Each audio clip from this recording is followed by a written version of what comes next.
सत्संग जी प्यार से बोलना। सत्संग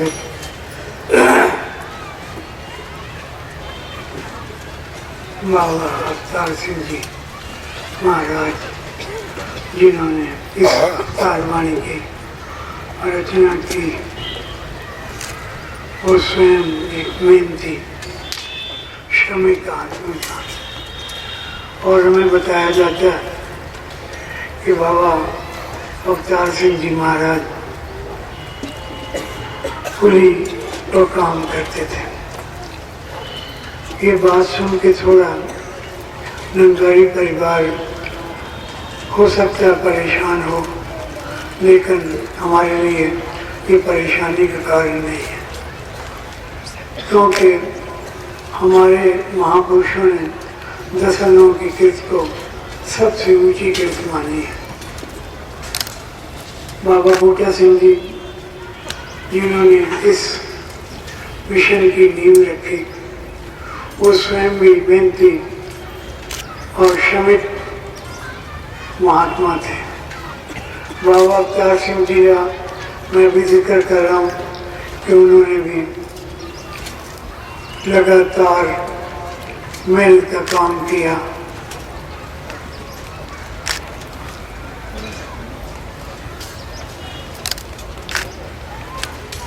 और बाबा गुरबचन सिंह जी महाराज के बारे में तो ऐसा बताया जाता है कि जब एक बार कोई भारत के किसी कोने से एक परिवार चल के आ गया और आके कहने लगा, बाबा जी मुझे आप सपने में आए हैं और मैं सब घर बार छोड़ करके आपकी शरण में आया। तो बाबा जी ने मुझे माता जी को आदेश दिया कि थोड़ी बहुत माया जो इस वक्त आपके पास है वो इस महात्मा को दे दी है और इसे बेनती की जाए कि ये अब अपने घर लौटे।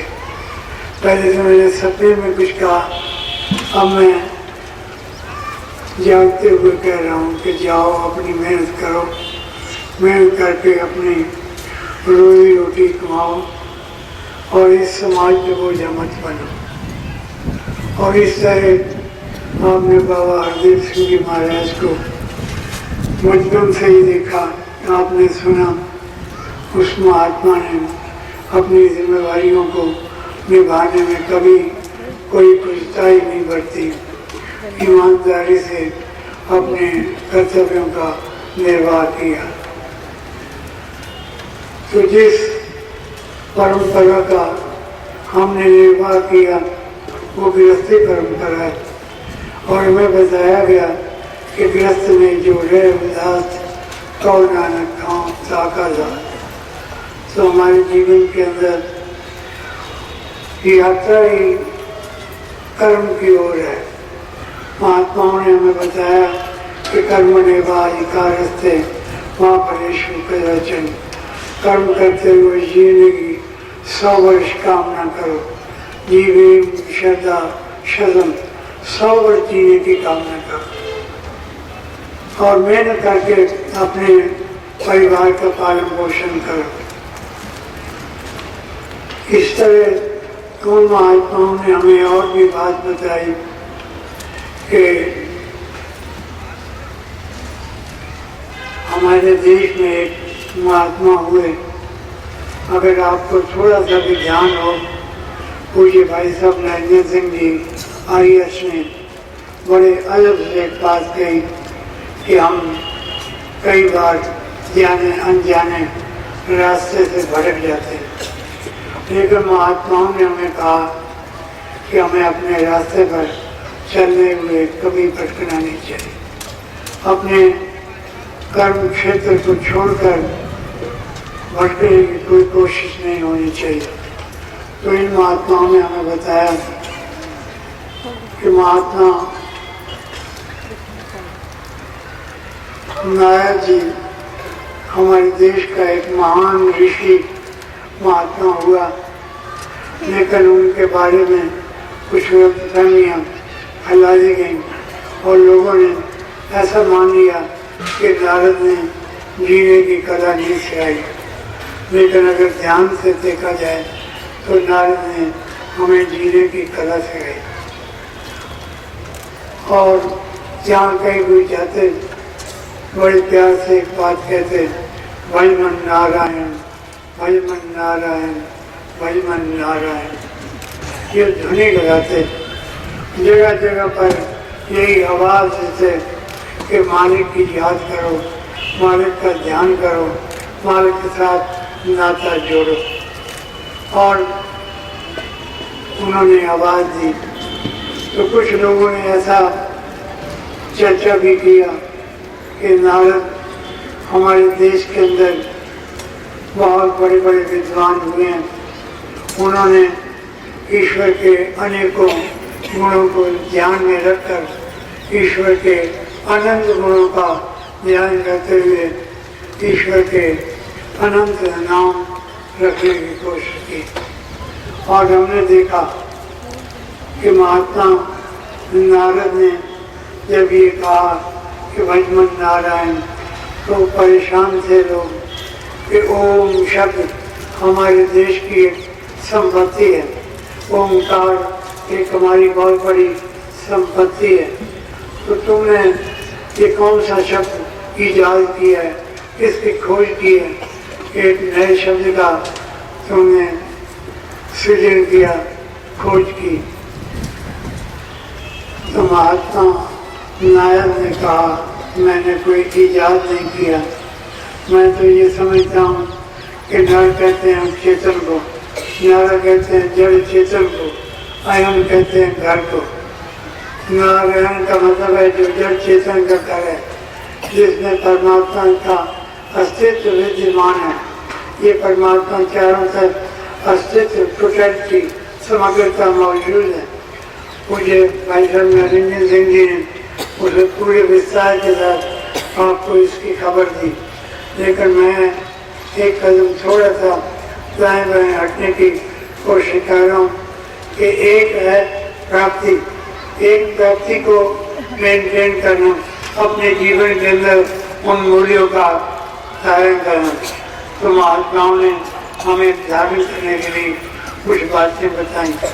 तो उन्होंने महात्मा ने बताया कि जड़ चेतन का घर जो है परमात्मा, इसका तुम्हें ध्यान करना, इसका तुम्हें अपने मन के अंदर एहसास करना। और हुआ यही कि लोगों ने चाहे कितना भी कुछ कोशिश की, लेकिन महात्मा ने समझा दिया कि जड़ चेतन जिसमें पड़े हैं वही शक्ति जो है वो परमात्मा है। ईश्वर को, अल्लाह को, वागुरु को, गॉड को, किसने भी नाम रख लो, ये अनंत गुणों का स्वामी है।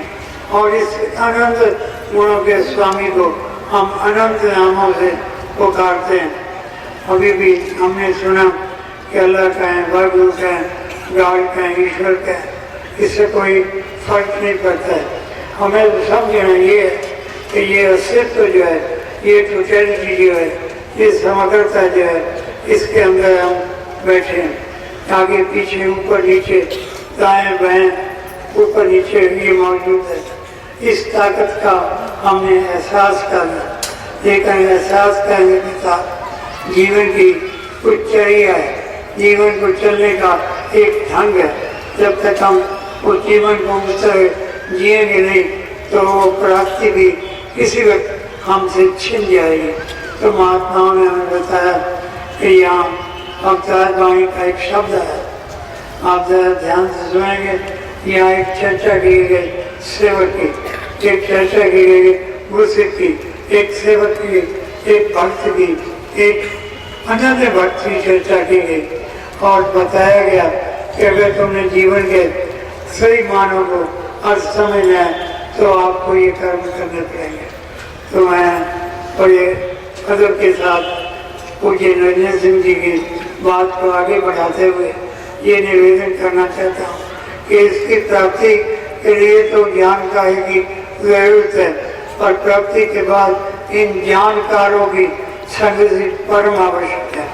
इनकी बात सुनना बहुत आवश्यक है, क्योंकि ये महात्मा अगर जीवन दान नहीं देंगे, अगर इनकी संगत के अंदर हम नहीं बैठेंगे तो हमारे जीवन के अंदर कोई बाहर आने वाली नहीं, कोई निखार आने वाला नहीं, कोई हमारे जीवन के अंदर कोई प्रगति होने वाली नहीं।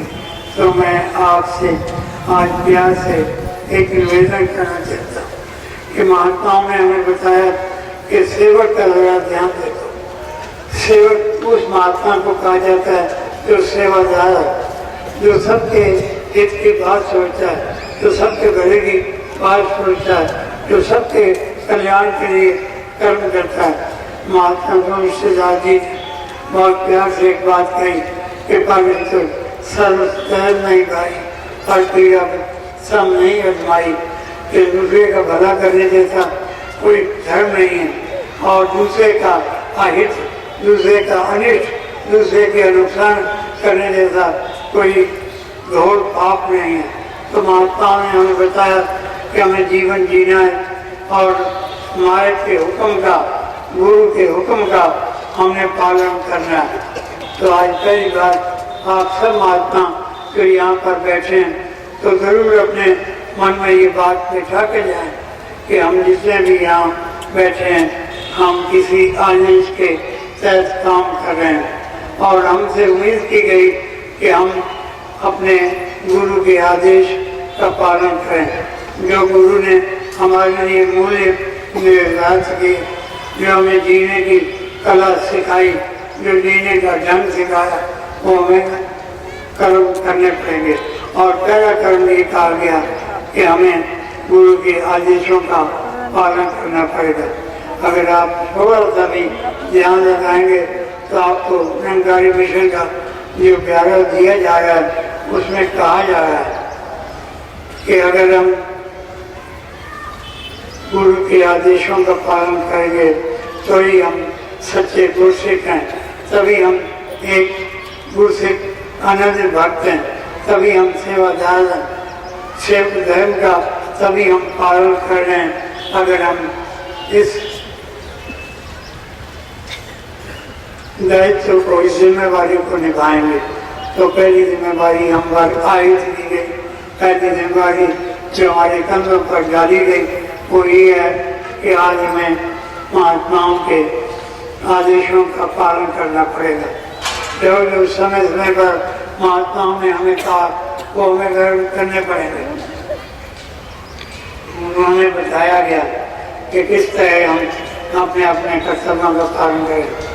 आप जरा ध्यान लगा कर देखें कि श्री गुरु नानक देव जी महाराज जिसने महात्मा ने एक बहुत बड़ी देन इस धरती को दी, जिन्होंने जीने की कला सिखाई,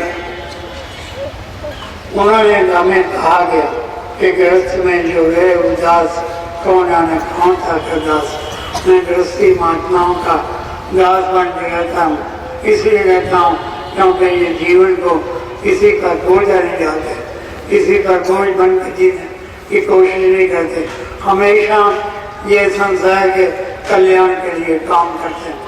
अगर आप थोड़ा सा ध्यान लगाएं कि जब हम दीक्षा लेने आए, जैसे हमें बताया गया कि हम दीक्षा लेने आए तो हमें बात समझा दी गई कि कोई दीक्षा जिसे दीक्षा प्राप्त है, जो इस सत्य को जानता है, जो जानकार है, इसके आदेशों का पालन हमें करना पड़ेगा।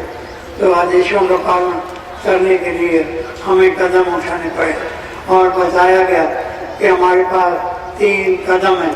पहला कदम तन मन धन परमात्मा का मानना है, जातमत धर्म का अभिमान नहीं करना, किसी के खाने पीने पर पहनने पर नफरत नहीं करनी, और हाँ अपने लिए बच बचा के हमने अपने जीवन का निर्वाह करना है।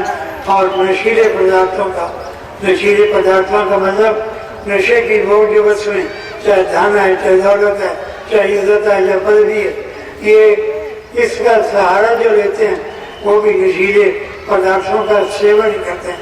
और महात्मा बाबा अजय सिंह जी महाराज ने तो एक बहुत बड़ी सख्त बात ही हमें कही। ये बात हमें समझ लेनी चाहिए कि जब बाबा हरदेव सिंह जी महाराज ने कहा कि अगर हम ये नशे की वस्तुओं का अर्थात नशीले पदार्थों का, नशीली शक्तियों का प्रयोग करते हैं तो मानो हम शहीदों के खूनों पीते हैं। इतना बड़ा सख्त हमको डांटा गया कि ये इतनी सख्त गुंजाइश निकालने के कि ये आपने ये कदम नहीं उठाना है, तो उससे भी हमें बचाया और दसों की गिरता करने की बात बताई गई। फिर आगे बताया गया सूरज है, चांद है, तारे हैं, धरती है, जल है, अग्नि है, वायु है, जीव है, आकाश, ये 9 शक्तियाँ बनती और बिगड़ती हैं, आती हैं, जाती हैं, ये रहती हैं, हमेशा नहीं रहती, ये मिलती बदलती रहती है। और इसका मतलब ये नहीं कि जो बदल रही हैं हम उनसे नफरत करें, हमने नफरत नहीं करनी, हमने सिर्फ ये जानना कि ये अस्तित्व जो है ये रहता नहीं है, ये आज नहीं तो कल मिट जाएगा, कल नहीं तो परसों मिट जाएगा। तो हमें ध्यान में रखना है कि ये जो अस्तित्व है, ये जो माया है, ये जो जगत है, जो मिथ्या कहा गया है, जिसे हमने झूठ का, झूठ कहने का मतलब सिर्फ है कि हमने इस माया के अंदर खचित नहीं होना, इसमें डूब नहीं जाना। बाबा देव सिंह महाराज ने एक बार कहा, बड़े प्यार से कहा कि अगर नौका ने तो पानी में ही चलना है, ये तो निश्चित है, पानी के सिवाय और कोई रास्ता नहीं कि नौका अपना सफर तय कर सके। लेकिन एक बात याद रखना पड़ेगा कि नौका में अगर पानी भर जाएगा फिर मुश्किल है। हमने इस माया में रहना, इस दुनिया में रहना, दुनिया के कर्म काम सब कुछ करने, हमने पूरे कर्तव्यों का निर्वाह करना है। अभी भी भगवान कृष्ण की बात कही गई, भगवान कृष्ण ने 18 योग की चर्चा की गई, 18 अध्याय लिखे गए, 18 अध्याय के अंदर भिन्न भिन्न अध्याय के अंदर भिन्न भिन्न योग की व्याख्या की गई और उनमें से एक व्याख्या जिसका पूज्य नरेंद्र सिंह जी ने जिक्र किया वो था कि हमें इसका पता रहना चाहिए, हमें इसकी एहसास होना चाहिए, हमें इसका ख्याल होना चाहिए, ये हमारे जीवन में आना चाहिए। तो आपने आज ध्यान रखना है कि हम इसको जाने कि ये जो शक्तियाँ ये मिथ्या है, ये आज नहीं तो कल, कल नहीं तो परसों हमारा साथ छोड़ जाएंगे, ये नहीं रहेंगे। लेकिन हम इस मिथ्या जगत में कहीं डूब न जाएं, कहीं खो न जाएं, कहीं इसमें बह न जाएं।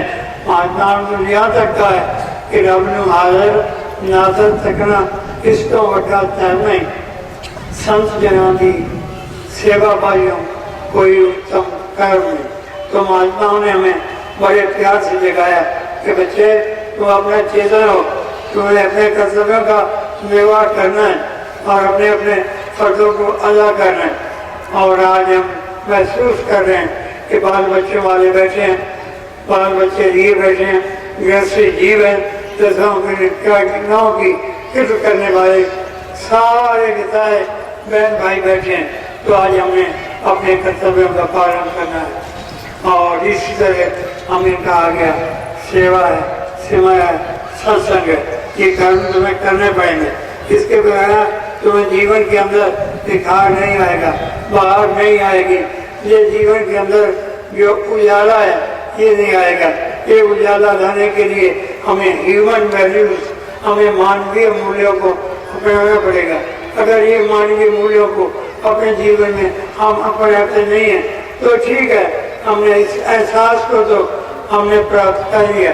लेकिन बाबा हरदेव सिंह जी महाराज ने पहली बार जब आसन पर बैठे तो पहाड़गंज में सत्संग हुआ, तो हमारे यहाँ अक्सर वक्ता महाजन जो अच्छे विद्वान हैं वो बजाया करते हैं कि अच्छे कर्म जो हैं वो सोने की बेड़ी है और बुरे कर्म जो हैं वो लोहे की बेड़ी है।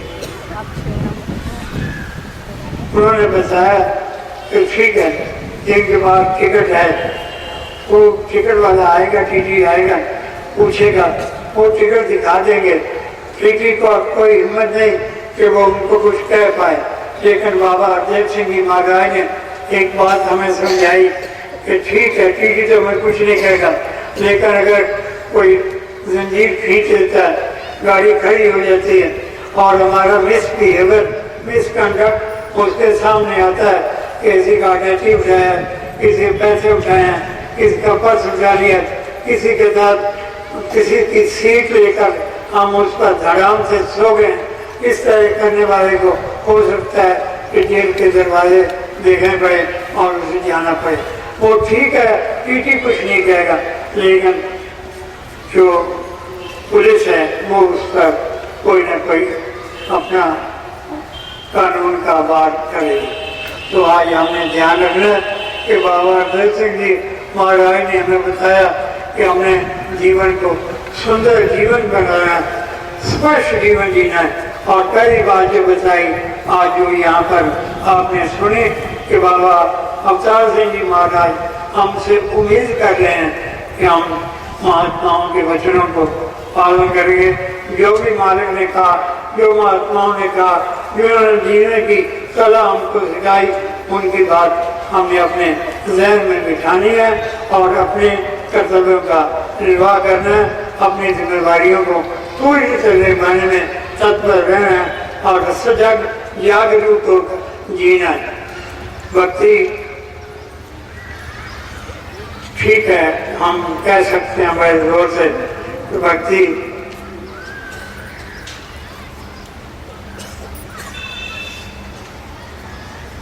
रटन का नाम नहीं है, लेकिन स्मरण का नाम है।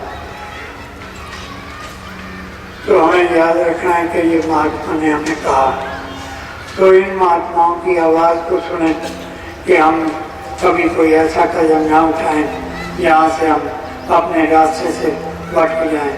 तो पहला कदम ये उठाने के लिए कहा गया कि हमारे महापुरुषों ने, रबी लोगों ने, हमारे गैबों ने, हमारे वीर पैगंबरों ने हमें जो आदेश दिए उनका हम पालन करेंगे, अपनी जिम्मेदारियों को निभाएंगे। अब दूसरी बात ध्यान से सुने, देखें किस तरह हमको प्रेरण किया, किस तरह हमको जगाया। सेवक है जो मालिक ना कलकत्ती सेवा करता है। अब दूसरी बात जो हमारे मन में कई बार, जैसे पहला हम समझते हैं कि उस महापुरुष ने कुछ और कहा, उस महापुरुष ने कुछ और कहा।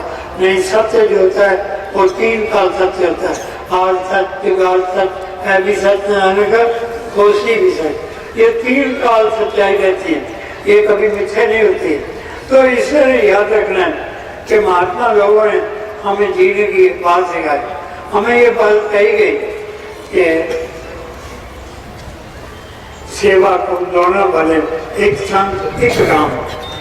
हमें बताया गया कि सेवा के सिर्फ 2 भले, लेकिन बाबा अवतार सिंह ने ये बात कबूल की कि सेवा के लिए इन 2 आकारों का हमें सेवन करना चाहिए, क्योंकि परमात्मा निराकार है, निर्विकार है, निर्लिप्त है, निर्वैर है, निर्दोष है, निर्भय है। इस परमात्मा को हमारी सेवा की जरूरत नहीं है। हम परमात्मा का गुणगान कर सकते हैं, परमात्मा का ध्यान कर सकते हैं, लेकिन परमात्मा की सेवा नहीं कर सकते। सेवा करनी है तो किसी आकार की कर सकते हैं और वो गुरु रूप में मौजूद है, तो हम गुरु की सेवा करेंगे। लेकिन और एक कदम आगे बढ़े कि महात्मा गुरु कह रहा है कि नहीं, खलकत की सेवा करनी है, मानव मात्र की खलकत। हमने कब देखा भूचाल आया, हमने सबने देखा गुजरात के अंदर कितना भयानक आया। देखते देखते बड़ी बड़ी बिल्डिंगें धराशायी हो गई, सुनामी लहरें आई, पता है कितनी तबाही हो गई। उत्तराखंड में आपने देखा कितना विनाश हुआ, आप देखते हैं कितना विनाश हुआ। लेकिन ये महात्मा जो आपके सेवादार हैं, आपके सेवक हैं, ये इनको पता था कि गुरु आज हमसे चाहता है कि उठो, खड़े हो जाओ। सेवा का मतलब मानव मात्र की सेवा है, प्राणी मात्र की सेवा है। कोई ऐसा आदमी जिसको हम अलग करें, इसको निकाल दें, इसको रोकें, बल्कि सारी दुनिया की सेवा में आपने कदम उठाना।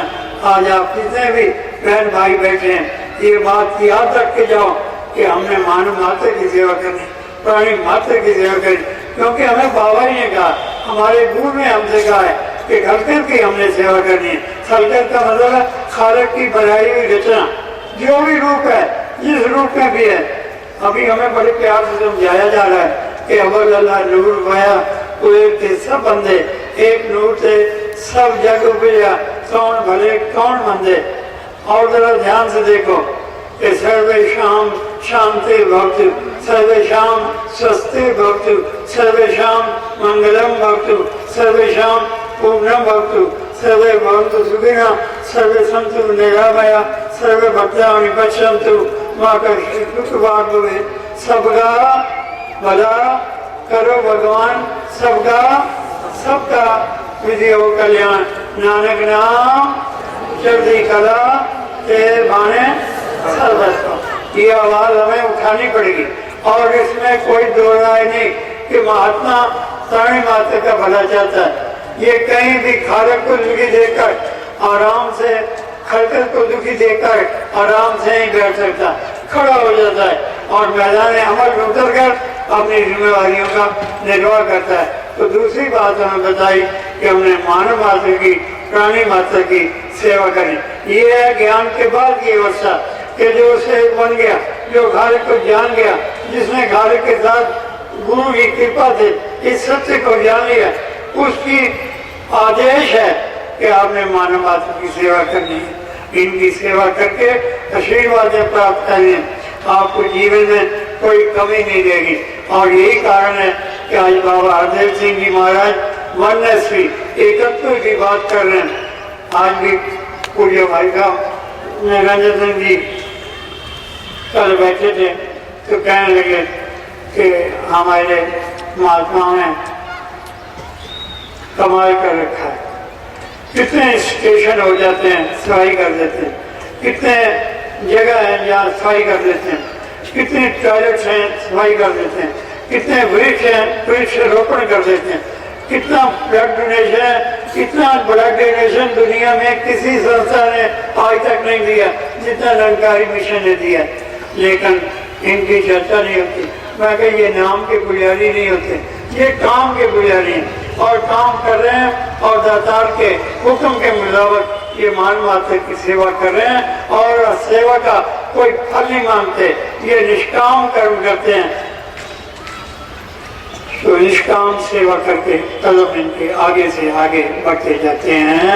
सेवक है जो मालिक का, वो नेकी तो भरपूर रहे। और तीसरी बात आप ध्यान रखो, ये भी हमारी एक मुश्किल का डालना देते हैं कि जो नेकी है वो हमारे लिए बंधन का कारण है। नेकी बंधन का कारण नहीं है, नेक कर्म का अहम भाव कि मैंने किया, मैंने मदद की, मैंने हेल्प की, मैंने मसाला दिया, मैंने वो रोटी खिलाई, मैंने उसको रोटी दी। ये जब मैं कर्ता भाव में आ जाता हूँ तब मैं उस बंधन में आ जाता हूँ। तो महात्माओं ने हमें बात समझा दी कि हमें दिव्य गुणों से युक्त होना होगा, हमें अच्छाइयों को, पावन पवित्र कर्म को करके आशीर्वाद प्राप्त करनी होगी, क्योंकि हम परम पिता परमात्मा के बच्चे हैं। ये निर्मल है, हमें भी निर्मल बनना पड़ेगा। ये निर्वैर है, हमें भी निर्वैर बनना पड़ेगा। ये परमात्मा निर्भय है, हमें भी निर्भय बनना पड़ेगा। तो परमात्मा के जितने दिव्य गुण हैं वो हमारे जीवन में आएंगे और जब तक ये जीवन हमारे अंदर नहीं आता तब तक हम भटकने के कहीं ना कहीं रास्ते खोज लेते हैं। तो आज आपने ध्यान रखना है कि ये दैवी कर्म, दिव्य गुण, ये सत्य के गुण, ये कर्म ज्ञान के बाद हमारे जीवन के लिए आवश्यक है। और बाबा हरदेव सिंह ने पूरे एक आवाज दे के देश को कहा, देश को नहीं सारे विश्व का, कि अभी आपने कदम और उठाने और ये कदम उठा करके मानव मात्र के कल्याण के काम करने। दया है, करुणा है, स्नेह है, प्रेम है, बंधु है, सहनशीलता है, विशालता है, ये सब कर्म हमें दिव्य गुणों की तरफ ले जाते हैं, जिसका भगवान कृष्ण जी ने जिसे वर्णन किया कि दिव्य गुणों को हमें अपनाना है। और अगली पंक्ति जो कही गई कि बुराइयों से हमने बचना है। बुराई करता है जो आसुरी गुण है, जो राक्षसी गुण है, उनसे बच के निकलना है। हमने दिव्य गुणों को अपने जीवन में धारण करना है, लेकिन हमने बच के निकलना है बदियों से, बुराइयों से। और महात्मा ने कहा निंदा है, नफरत है, वैर है, विरोध है, ईर्ष्या है, ये इन बातों से हमने बच के जीवन को जीना है। तो जो महात्मा आज हमसे उम्मीद कर रहे हैं कि हम अपने रास्ते पर चलें, अपनी जिम्मेवारियों को समझें, अपने अपने कर्तव्यों को समझें। अगर बाप है तो अच्छा बाप बने, बहन है तो अच्छी बहन बने, माँ है तो अच्छी माँ बने, बेटी है तो अच्छी बेटी बने, बहू है तो अच्छी बहू बने, और अगर सास है तो अच्छी सास बने। ये ह्यूमन वैल्यूज को हमने अपनाना है। ये महात्माओं ने हमसे उम्मीद किया है कि जब तुम्हें ये ब्रह्म चारों तरफ दिखाई देगा, तुम्हें पता लगेगा कि एको ब्रह्म, ये ब्रह्म ही सत्य है और इसके सिवाय सत्य नहीं। जब तुम्हें ये बात समझ में आ जाएगी फिर तुम्हारे मन के अंदर मैल नहीं आएगी। और महात्माओं ने तो यहाँ तक कहा है कि जिन्होंने संतों की सेवा में अपना तन मन लगा रखा है वो कभी उनका मन मैला हो ही नहीं सकता, क्योंकि उनका संबंध दातार मालिक से जुड़ा हुआ है। और इस मालिक के साथ, दातार के साथ नाता जुड़ने के कारण उनके जीवन के अंदर, इसके अंदर पावनता है, पवित्रता है। हमारे जीवन के अंदर भी पावनता और पवित्रता निस्संदेह आ जाएगी। सेवक है जो मालिक का, ये मालिक ओदे संग रहे। अब एक बात और समझाई, बड़ी अजीब सी बात है कि हमें कहा नेकी को कबूल रहो, बदियों से बच के रहो, मालिक की जितनी भी खलकत बनाई हुई है इसकी सेवा करो, इनका सत्कार करो, और जो हमारे ऋषियों मुनियों महात्माओं ने हमारे लिए आदेश दिए हैं उनका हम पालन करें। अगर इतना कहकर चुप हो जाते शायद बात पूरी न होती। तो महात्माओं को कहना पड़ा। एक बार फिर पढ़े इस पंक्ति को, सेवक है जो मालिक का, ये मालिक ओदे संग रहे। और ये परमात्मा के दूर थोड़ा है, हम कहते हैं अंग। आप ध्यान देखना, कोई जादू नहीं, कोई टोना नहीं, कुछ नहीं कर रहा, ये मेरा अंग है और ये परमात्मा संग है। अंग तो टूट जाएगा, आज नहीं कल टूट जाएगा, 50 साल में, 60 साल में, 70 साल में टूट जाएगा, लेकिन संग वाला कल भी था, आज भी है और कल भी रहेगा। ये 3 काल रहने वाली सच्चाई हमेशा हमेशा कायम है और हमारे साथ है, आगे पीछे ऊपर नीचे दाएं बाएं, हम जहाँ भी चलेंगे दौड़ेंगे। मुझे तो कई बार ये कहते हुए भी डर नहीं लगता कि कई लोग कहते हैं मन नहीं टिकता। मन को क्या टिकाना, मन का फंक्शन है। बड़ी मुश्किल आई है कि उन्होंने फंक्शन को समझा ही नहीं। मन का फंक्शन है कि ये भागता है, ये दौड़ता है, बल्कि वेद में तो यहाँ तक मंत्र आता है, ओम यजाग्रतो दूरमजैति दैवम तल्लुस्य सप्तस्य तथैवैति दूरंगमम ज्योतिषाम ज्योतिरिकम तन्मे मरा शिव संकल्पमस्तु। हे परमात्मा, ये सोते भी भाग जाता है, ये जागते भी भाग जाता है, तू कृपा कर इसके अंदर संकल्प, शुभ संकल्प जागे। कभी नहीं कहा कि नो माइंड, मर जा, मन को मार दो, मन को रखो ही नहीं। मन का फंक्शन है, जो उसका फंक्शन है वो करने दो। परमात्मा को एक बार महसूस करो कि ये तुम्हारे साथ है। तुम भागो, कितनी दूर भागोगे, जहाँ भागोगे वहाँ तुम्हारा मालिक तुम्हारे साथ खड़ा है और तुम्हारी पूरी मदद करता है, तुम्हारी देख रेख कर रहा है, तुम्हारी हर हरकत से परिचित है। हमारे कैमरे जो आजकल CCTV बने हैं वो दाएं बाएं से बंद कर सकते हैं, आगे पीछे से कोई पता रख के उसको मुंह उसका दबाया जा सकता है। लेकिन ये मालिक के जो कैमरे हैं, इस सृष्टि के ऐसे कैमरे हैं जिसमें से किसी की हरकत आज तक छुपी नहीं। काहे ने बन खोजन जाई सर्व निवासी सदा लेपा, तो ये संग समाई, ये तुम्हारे साथ समाया हुआ है, तुम्हें देख रहा है, तुम्हारी हर हरकत से वाकिफ है। ये तुम्हें याद रखना चाहिए कि ये परमात्मा तुम्हारे साथ है। सेवक है जो मालिक का, वो रंगिया एदे रंग रहे। और एक बात और कही, भाई ठीक है, एहसास हो गया, मुझे पता लग गया दाएं बाएं आगे पीछे यही ताकत है, लेकिन और एक कदम उठाने को कहा कि इसके रंग में रहना पड़ेगा।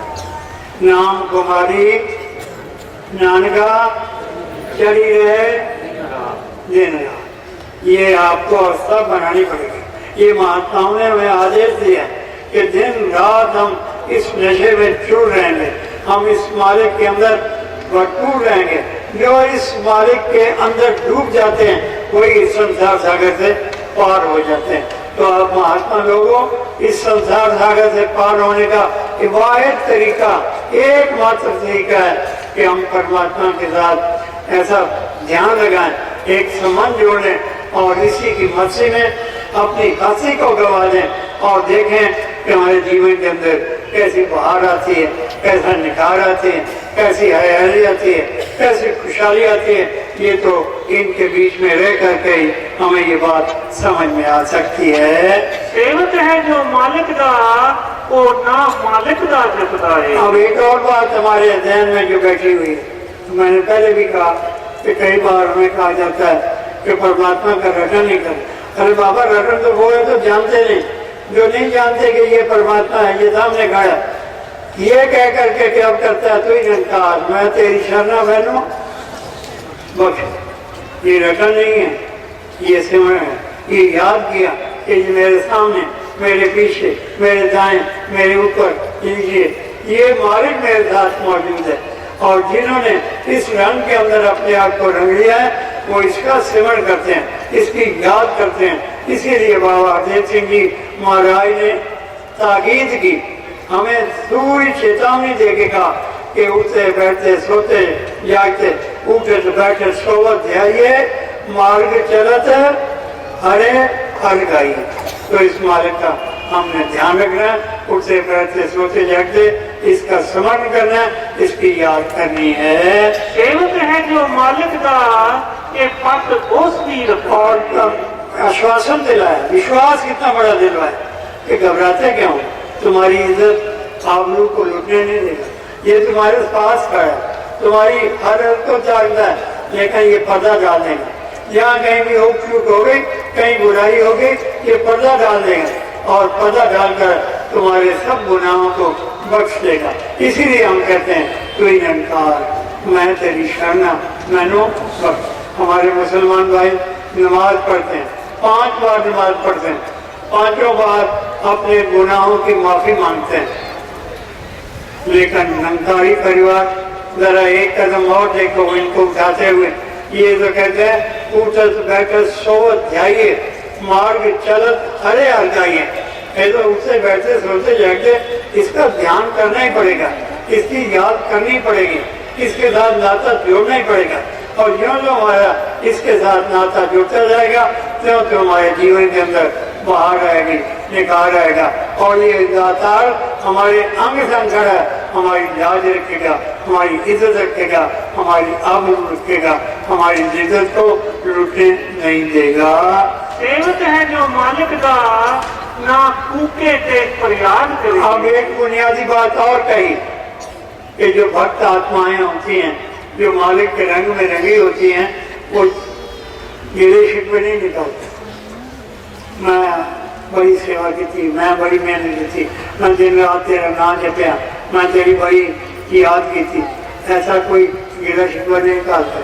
ये कहते ही कुछ नहीं, बल्कि कहते हैं जो तुझ भावे साई भली कार, तू सदा सलामत निरंकार। ये मालिक कोई निराकार को सत्य जानकर किसी के सामने सर झुका देते हैं और इन्होंने भाना मानना सीखा है। भाना मानने की जितनी कला इन लोगों को आती और किसी को नहीं आती। मुझे याद है अपने 10 गुरुओं की, आप इतिहास को पढ़ो, जितना बड़ा त्याग, जितनी बड़ी बलिदान, जितना बड़ा तप किया उन महात्माओं ने, प्रभी लोगों ने, जिन्हें हम कहते हैं आप नारायण जग कर गए, जो परमात्मा के रूप में इस धरती पर आए। अगर इन महात्माओं को देखना हो तो ये याद रखो कि प्रभु के भाने में रहना पड़ेगा, प्रभु के हुक्म में रहना पड़ेगा। बाबा अवतार सिंह की 1 मिनट में बात सुनाता हूँ। हालांकि मुझे पता है मैं थोड़ा आगे बढ़ गया हूँ, मुझे चाहिए नहीं था आगे जाना, लेकिन मजबूरी है कि मैं इस बात को क्लियर करना चाहता था कि बाबा अवतार सिंह का नौजवान बेटा मौत की गोद में चला गया। संगत का टाइम हो चुका था। उन दिनों में संगत क्या होती थी, 40, 50, हद होगी 60, इतने आदमी आते थे, बस ऐसे ज्यादा नहीं। और उनको भरपूर संगत कहा जाता था। बड़ा आनंद आया। आज तो संतों की संगत करके आज तो मस्ती आ गई, तो बड़ा आनंद आता। इतने में उनका बेटा पता लगा कि वो यात्रा तय करके यहाँ से चला गया। जैसे ही यात्रा तय करके पता लगा और पता लगा कि अभी संगत में आने वाले लोग आ रहे हैं, थोड़ी देर में संगत इकट्ठी हो जाएगी, तो बड़े परेशान होंगे। उन्होंने क्या किया, चदर ली और चदर लेकर के अपने बेटे के शव पर, शव कहते हैं लाश को, शव कहते हैं खामोशी को, शिव कहते हैं जिसमें हरकत हो, जिसमें कल्याण करने काम हो, जो कल्याण करने की शक्ति थी वो बीच में विलीन हो गई और शव जब रह गया तो एक चदर गा दी गई और उस तरह कीर्तन किया, उस तरह सत्संग लगाया, उस तरह रह गया कि उस तरह सेवा की। और जैसे ही वो काम खत्म हुआ तो एक मजदूर का आदमी जिन्होंने सारा तमाशा देखा हुआ था वो उसे खड़ा हो गया, कहने का भाई अवतार सिंह के चेहरे मोहरे में आपको कोई अंतर दिखाई दिया? उन लोगों ने कहा कोई अंतर नहीं, जैसे नॉर्मल पहले उससे आज भी थे। तो बाबा उस बुजुर्ग ने कहा जराओ मेरे साथ, चदर उठाई और दिखाया कि देखो भाई अवतार सिंह का नौजवान बेटा यात्रा तय करके जा चुका, लेकिन संगत की मस्ती में इन्होंने अपनी किसी हस्ती को गुम नहीं होने दी और पूरे ईमानदारी के साथ संगत का आनंद लिया। और यहाँ तक बताया, मैं तो उस वक्त था नहीं, मैं उसके बारे में ज़्यादा जोर से कह भी नहीं सकता, लेकिन बताने वालों ने बताया कि बैंड बाजा बना रह गया और शमशान भूमि तक बैंड बाजा बजा के ले गए। तो लोगों ने कहा बाबा अवतार सिंह का शायद दिमाग कुछ चला गया, ये सह नहीं सका, ये बर्दाश्त नहीं कर सका, इसलिए ये बैंड बाजी बजा रहा है। तो बाबा अवतार सिंह ने कहा ये बात नहीं है, जब ये बच्चा आया था मैंने ढोल बजाए थे, मैंने पूरा स्वागत किया था, मैंने धन्यवाद किया था, मैंने शुक्रगुजार किया था, मैंने बार बार कहा था ऐ मालिक तेरा लाख लाख शुक्र है, आज जब जा रहा है तो मैं इसको विदाई भी शुक्र करके देना चाहता हूँ, मैं उसी मुस्कुराहट के साथ इसे विदाई देना चाहता हूँ। इसको कहते हैं भाड़ा मारना, इसको कहते हैं भाड़े के अंदर रहना। तो आज आप महात्मा लोग बाबा अवतार सिंह के अनुयायियों में से कुछ बैठे हैं, तो आप अंदाजा लगा सकते हैं कि बाबा जी ने हमें जीने का कैसा तरीका बताया, कैसे तरीका बताया और बताया कि हमें किस तरह ईमानदारी से अपने अपने जिम्मेवारियों को निभाना चाहिए। अवतार कहे उस सेवक साईं खुद मालिक भी याद। अब आखिरी बात कंक्लूड कर दी, महात्मा कहने कंक्लूड कर सकते तो कहा कि कबीर कबीर कबीर। आपने कभी ध्यान से सुना, इतिहास में ऐसा करना होता है कि हमारे कबीर कबीर कह करके भगत कबीर के पीछे दौड़ पड़ता है। तो आप महात्मा लोग उन्हीं के अनुयायी हैं, उन्हीं के फॉलोअर हैं, आप उन्हीं के पीछे चलने वाले लोग हैं। आज आप भी उम्मीद कर सकते हैं कि अगर हम भाड़े के अंदर रहेंगे, अगर ईश्वर की इच्छा में रहेंगे, अगर परमात्मा के कानून में रहेंगे, अगर परमात्मा के विधान में हम रहेंगे, तो ये पक्की बात है कि परमात्मा हमारा लाज रखेगा, हमारी इज्जत रखेगा और हमारी आबरू रखेगा। और इन्हीं शब्दों से दास आपसे इजाज़त चाहता है। और मैं एक बात और जो मुझे कहनी चाहिए थी, सबसे पहले वो मैं कहनी ये थी कि आज 26 जनवरी हमने अपनी आत्मा के कल्याण के लिए अभी बातें की, लेकिन हमने मानव कल्याण की बातें भी की, क्योंकि हमारे जीवन के अंदर हम मानवीय गुणों से युक्त हैं, हमने ये जीवन जीना है। तो आप महात्मा लोग बैठे हो, आज आपने यहाँ से जब जाओ तो ये ध्यान रख के जाओ कि हम इस मालिक के बंदे हैं और नेकी करेंगे, वजह से बचेंगे और ठीक रास्ते पे चलते हुए अपने जीवन को गुजारेंगे, लेकिन नेकी करते हुए कभी अभिमान मत रहना, अहंकार मत रहना, क्योंकि अहंकार के बारे में लिखा है जहाँ अहंकार है वहाँ अहंकार नहीं, जहाँ अहंकार है वहाँ अहंकार नहीं। तो ये दोनों चीज़ें इकट्ठी नहीं हो सकती, इसलिए आपने बड़ा चेतन होकर अपने जीवन को जीना। पहला हिस्सा जो बताया गया कि इस मालिक को प्राप्त करने के लिए हमारा का कोई दोस्त, कोई यार, कोई आता, कोई गिरतव्य जो है वो होना चाहिए। और दूसरी बात कि ये जो ऐसे महापुरुष होते हैं उनके साथ ऐसा बर्ताव होना चाहिए कि सबका हुक्म की आज्ञा का पालन करे, नेक लोगों की संगत करे, बुरे लोगों की संगति से बचे और अच्छे संगत करके अच्छे जीवन को जीने की कोशिश करें और मानवीय मूल्यों को अपने जीवन में इतना उजागर कर दे कि परमात्मा को भी पीछे पीछे दौड़ के कहना पड़ेगा, कैद कबीर कबीर हमें बुलाता है और हमें याद करता है। ईश्वर से दुआ साहब से याद जाएगा। सत्संग में